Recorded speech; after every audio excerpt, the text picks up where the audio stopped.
All right, all right. I'm told I am live. So, for everyone there, thanks for joining. My name is Andrew Estes. I am a principal cloud author for Pluralsight. I focus on AWS specifically with some DevOps in the background.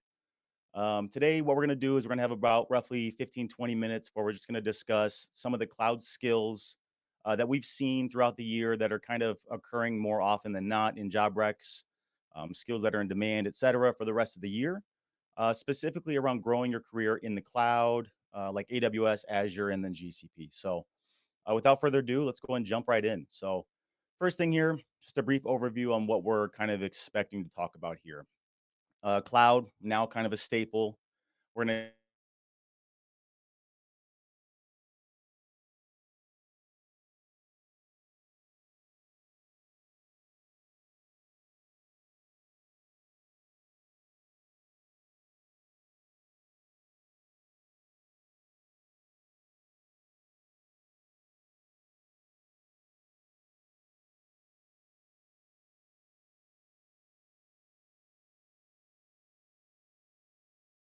around the world. A lot of companies are realizing, hey, we don't need to host the infrastructure, right? We can just leverage these providers, spin up, spin down as needed, and just make sure we're tracking everything to be cost efficient, right? With that, that means cloud skills are still ranking among some of the top tech job requirements today, at least as far as what we've discovered and we've researched and things that I see personally on LinkedIn, et cetera. Cloud skills are there because a majority of workloads are in the cloud somehow, whether it's cloud native, re-architecting. Oh no. Can you hear me? Is my mic okay? Sorry, I got a message. My mic dropped. Okay, sorry. I'm gonna start over here. Sorry. So, anyways, the cloud skills, obviously, since cloud has taken over a majority, all the skills are there, right? But the beautiful thing about that is that the skills are ranging in difficulty or experience, if you will, right? So there's a lot of jobs that need entry level things like foundational knowledge. Do you just know the services? Are you comfortable with the services, right? All the way to something more advanced where, hey, we need a cloud networking specialist that can work with our multi-cloud regions, right? So we need someone that can manage VPCs and our VNets and our direct nets, et cetera, and do it very well. So the beautiful thing is there's a ranging of skill sets that are still in high demand today. Now, in addition to that, one of the big things that we've seen is more organizations adopting multi-cloud. It used to be, hey, we're all in on AWS or we're all in on Azure and we're going full steam ahead, right? Well, now we're seeing more and more companies kind of pull back and say, okay, well, maybe we actually want to look into things like Azure because we have a heavy Microsoft workload. And well, that makes kind of sense, right? We want to host our Microsoft workload on Microsoft Azure. So a lot of companies are starting to deploy around the different providers. For instance, it's not really rare to see anymore that we have our identity providers and Microsoft workloads in Azure, and then we have compute, EC2 compute, and our Lambda functions running our compute workloads. And then over in GCP, we have our machine learning and AI services for some of the offline stuff that we want to perform, right? So it's really getting more and more common seeing that. Now, a brief survey was done by Gartner. Obviously, surveys are not 100% accurate because people don't respond or they respond incorrectly. But I do think it does a good representation or gives a good representation on kind of what the market's looking like right now. So AWS is still the leader, right? They're the big name, the big mover. They're hosting roughly a third of all workloads in the cloud. But in a close second, Azure is really there, right? So Azure is really starting to gain a lot of ground on AWS. I think they've done a great job to make it competitive, which is good. We all need competitive markets for that. So those are two big ones to really focus on. If I had to say you needed to choose one or two, I would focus on those top two, right? Now, GCP is in third. I feel like GCP is kind of a niche thing. You don't see it too often.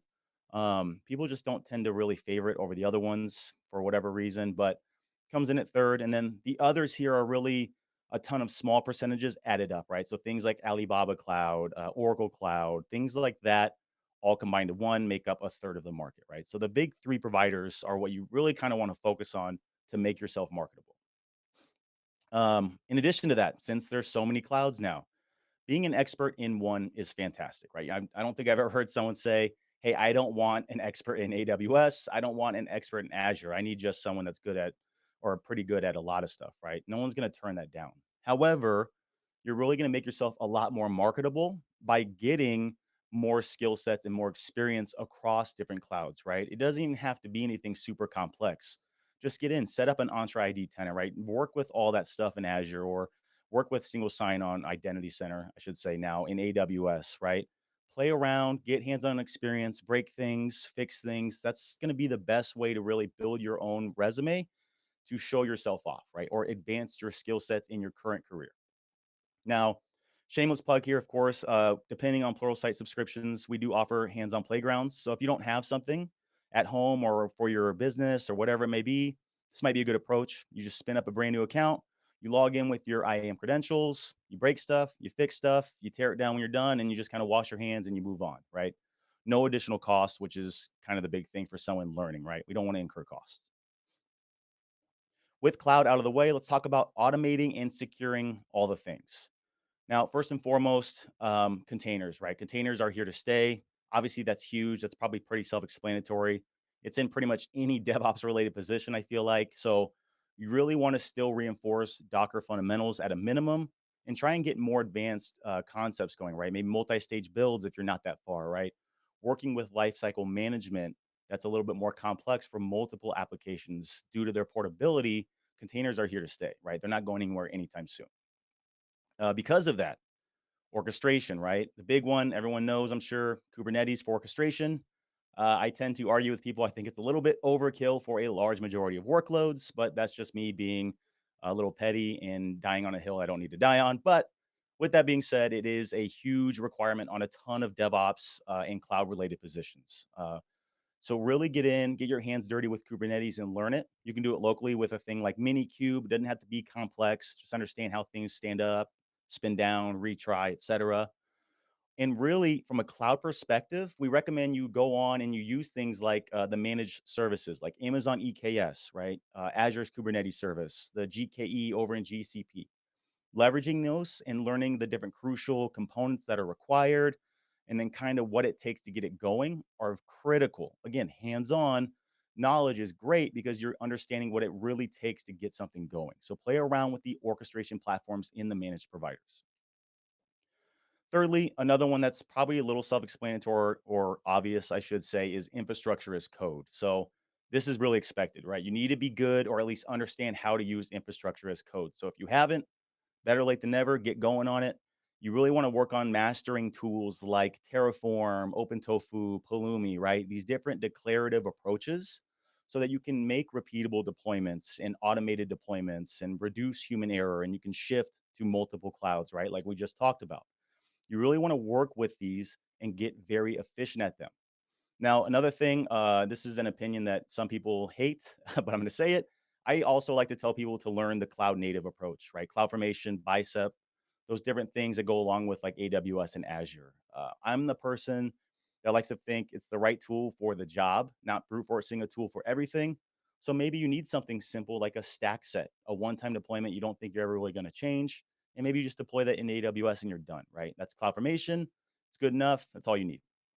So with that being said, infrastructure as code is kind of an expected thing to understand now and have some type of skill set in. Fourthly, security by design culture. We have all the new applications, right? New appliances, SaaS services, generative AI, et cetera. Well, with all those fancy new features, those fancy new applications comes new vectors of attack, right? Cybersecurity attacks occur every, I don't think it's like 30 seconds. That might even be a little generous. Honestly, it might be more than that, but they're constantly occurring because with introduction of new features and new things comes introduction of new possibilities for attack, right? So a recommendation I make to people that are thinking about a career change or jumping into it, cybersecurity. That is going to be probably the leader in the industry.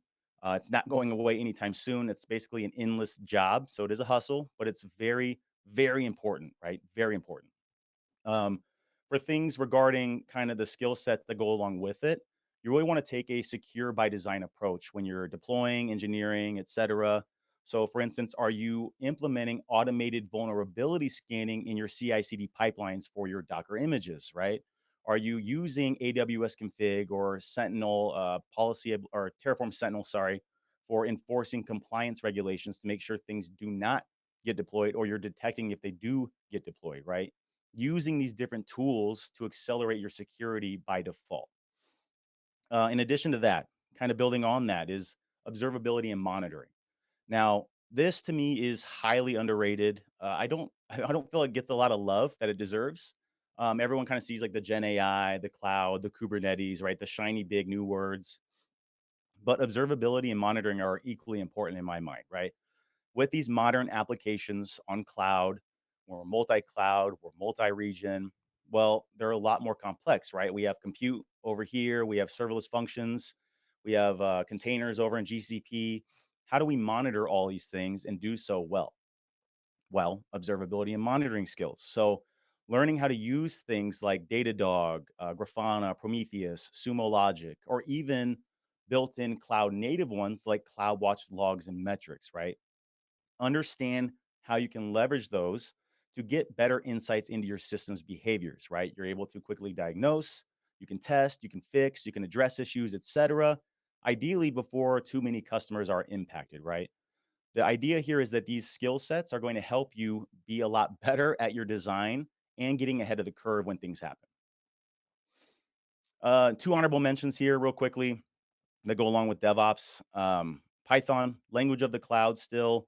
It's used in a large majority of data workloads. So you can't real go wrong learning any language, I'll be honest. Python's a good one because it's used in a ton of workloads for cloud engineering, cloud administration, and like I said, data workloads.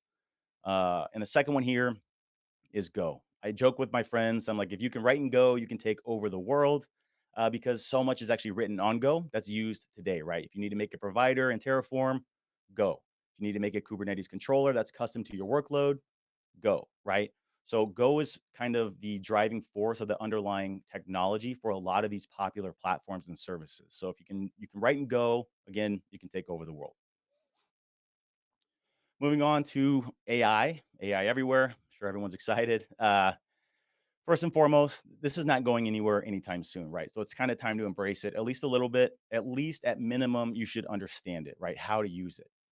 Most of the time, when I hear people complaining to me about it, they're saying, well, this gave me garbage, right? I asked for a bash one liner to go ahead and perform this simple operation, and it gave me absolute garbage. I had to write it anyways. Okay, that's true. I mean, that does happen, right? These things are not even close to being perfect, but they're pretty good. So, like, what was your prompt, right? How did you prompt it to give you a response? Usually, it comes down to a bad prompt, I'll be honest. Now, with that, when people are learning, I try to give them this simple framework. There are some other ones I'm sure that might be better for more specific things.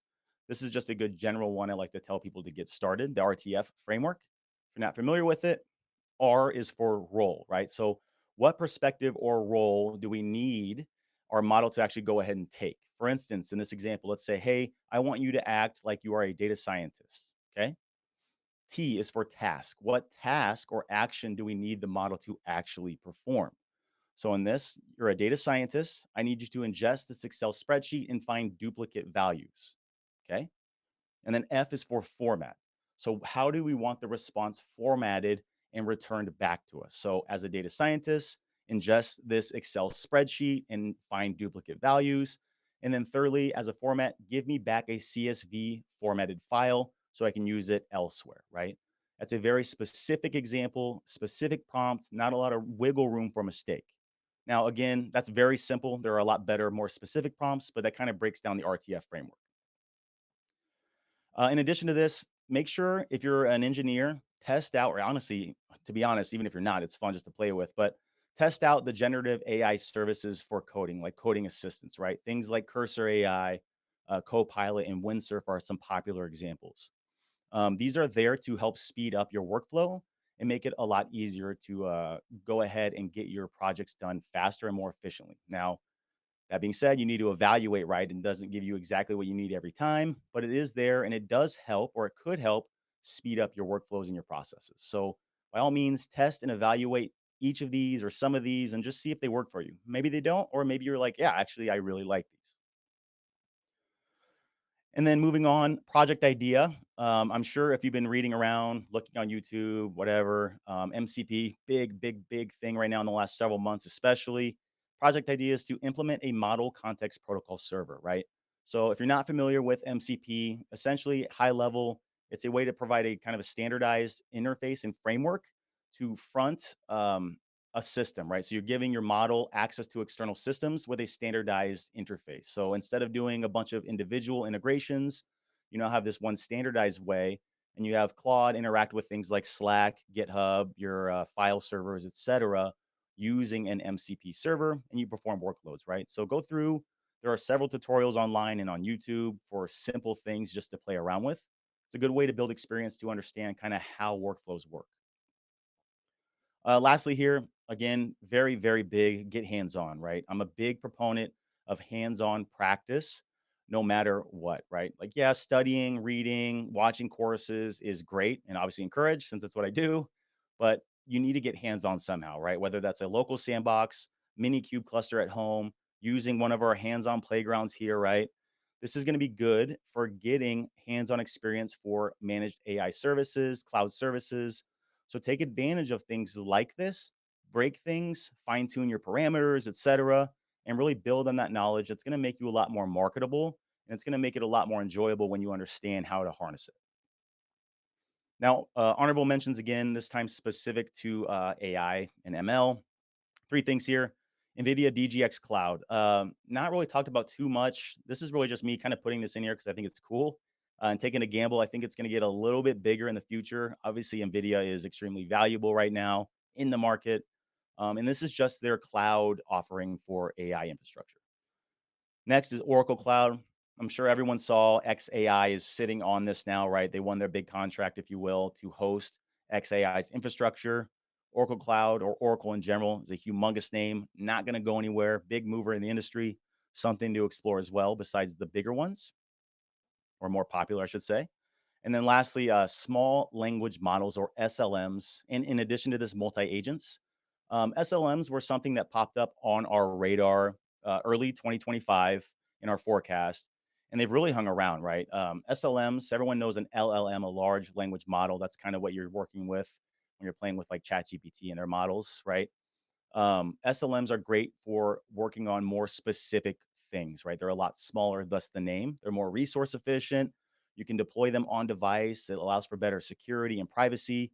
And you can fine tune and customize for exactly what you need, as opposed to having something that's, sorry, excuse me, something that's very broad, right? And pretty good at a lot of stuff. You have something very concise and specific that's very good at exactly what you need, right? So SLMs are something to explore maybe for your work, your use cases, etc. Now, with that being said, we can go and wrap things up. Three quick review points before we jump into Q&A. Embrace AI. I know a lot of people are getting tired of hearing the term AI, quote unquote, but unfortunately or fortunately, depending how you look on it, it's here. It is here to stay for a while. You should at least embrace it or learn how to embrace it and see how you can leverage it to make yourself more efficient, right? Play with the coding assistants, get hands on experience in the sandboxes, right? Using managed services. Second, again, I reiterate because I think it's important, get hands-on practice. Again, learning via courses, texts, reading, etc. is good, but until you get your hands dirty and you break things and you have to fix things, that's when you're going to really start learning, right? You really need to get your hands-on experience to see some of the nuances that are hidden in things like video courses.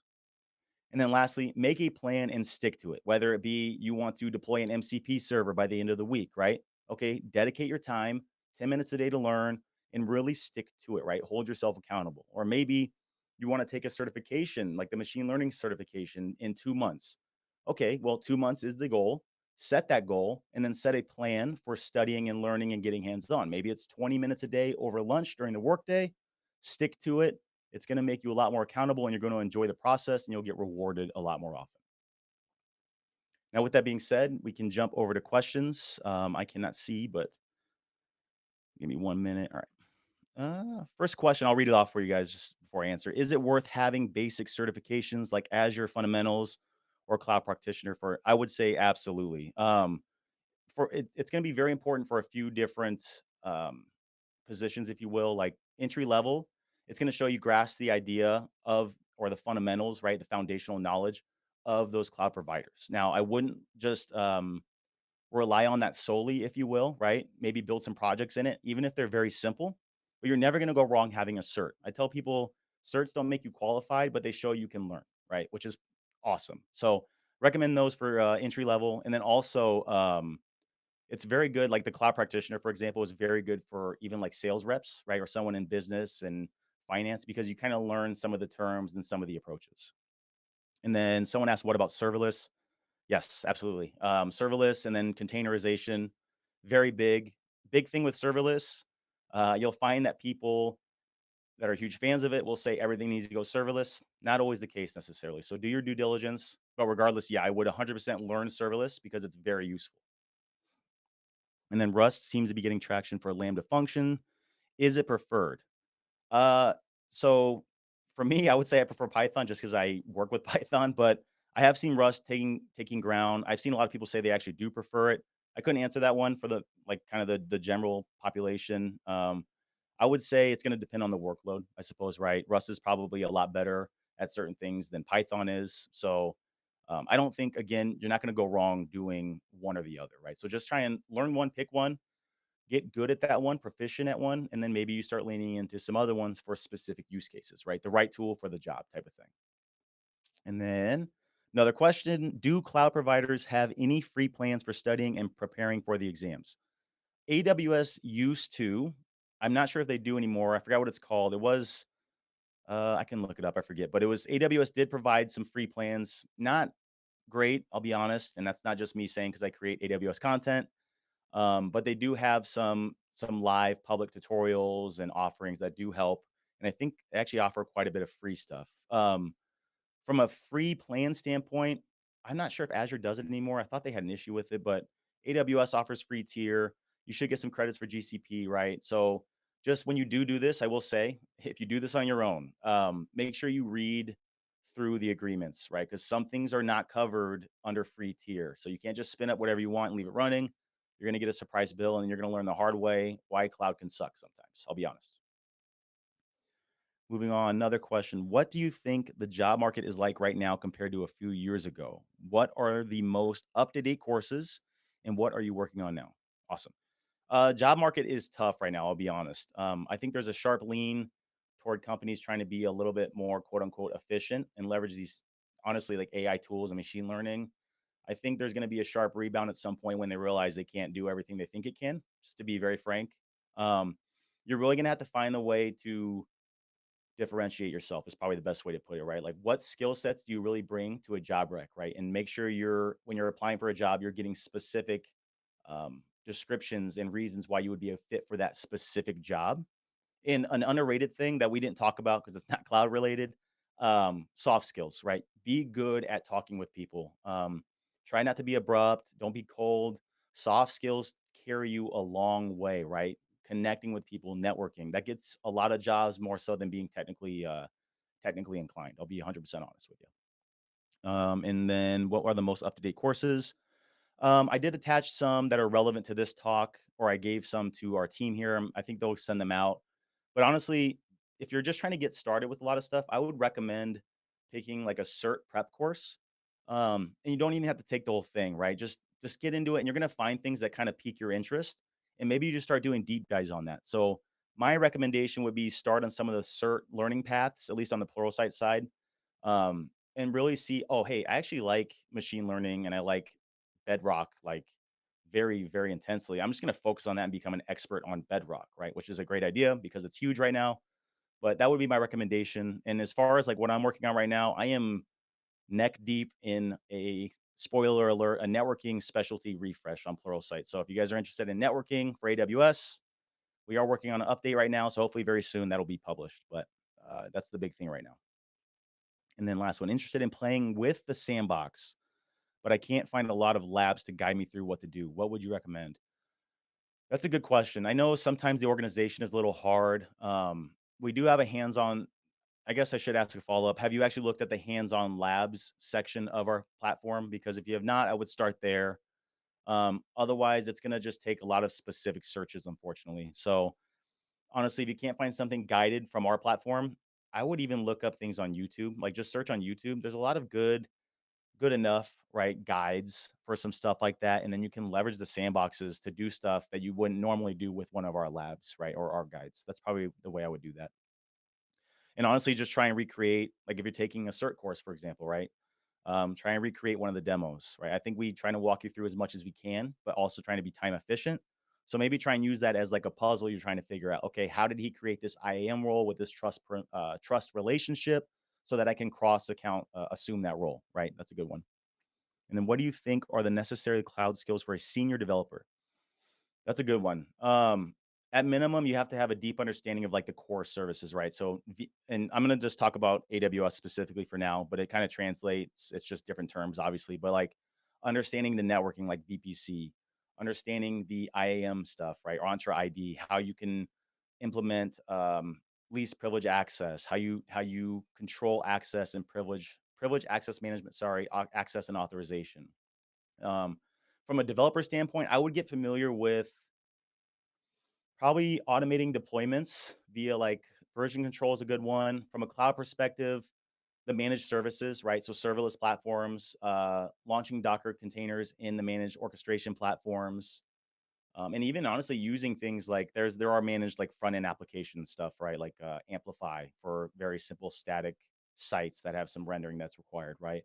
Focus on some of the developer tools, I guess, more than anything. And then if you get time, maybe focus on the underlying technologies like the compute aspect. But at minimum, identity management and networking, I think, are very important. And then I'm an old time Windows AD tech. To get into cloud, do I need to learn Linux? Do you need to know? Should you? Yes. It is. I mean, Linux is kind of what runs the cloud. I'll be honest, right? Minus a lot of the Azure stuff. Linux is it is the fuel to the cloud. So I would at minimum get comfortable with like navigating, understand kind of like the processes of booting, how to mess around on the file systems, how to upgrade, install packages right. I think once you get started, honestly, I almost feel like Linux is sometimes easier than Windows. So if you're a Windows AD guy or person, I think you'll be fine. But I would recommend learning Linux. It's just going to be a lot harder if you don't. I'll just be very honest with you. And then we'll go to okay, yeah, just another question or two. Perfect. Sorry, I'm just reading exactly what I see, like a robot. Last question. So things keep evolving faster than some of us imagine. Yeah, I would agree. By the time we get to gear up with AI LMs, agentic mode, yeah, I agree. What are your recommendations? Just keep trying to put out fires, I suppose, right? I think at some point it's going to have to slow down. I think this is just such the new thing. Everyone's just excited to deploy the newest thing, and they're not even really taking the time to evaluate. There are a lot of newsletters, like Pluralsight has newsletters, right, to kind of help you summarize. Maybe we can send those out, Michael. I don't know if that's a thing we can do, but uh, kind of summarize kind of like what's hot in the market right now. And I agree with you. It's almost exhausting, to be honest. It's just so much all the time. It seems like one thing's learned, it's immediate. I would just say just kind of keep pushing. It's one of those things you kind of have to just grind through, plain and simple. It's just like when you're bad at a sport, sometimes you just have to get the reps in, right? But I agree with you. It's a little exhausting, but and then, yeah, I guess that was the last question. Hopefully that answered everything. Hopefully everyone got what they needed out of the talk. I appreciate everyone taking their time. We'll go ahead and hop off. And then please feel free to connect with me on LinkedIn, follow me on Pluralsight, whatever you want. And then, yeah, have a good day. Thanks, everyone.